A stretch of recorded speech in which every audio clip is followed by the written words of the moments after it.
ito para sa duwag.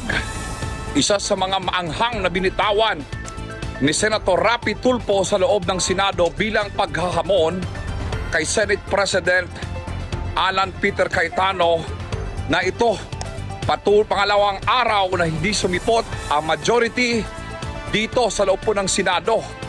Binigwasa naman ito si Rapi Tulfo at inulan na naman ng banat ng mga netizens.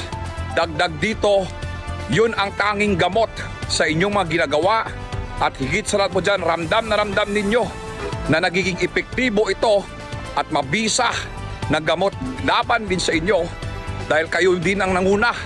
Ginamit lang ito para sa inyo at dagdag pa ng mga netizens, ang yabang-yabang na mga Tulfo.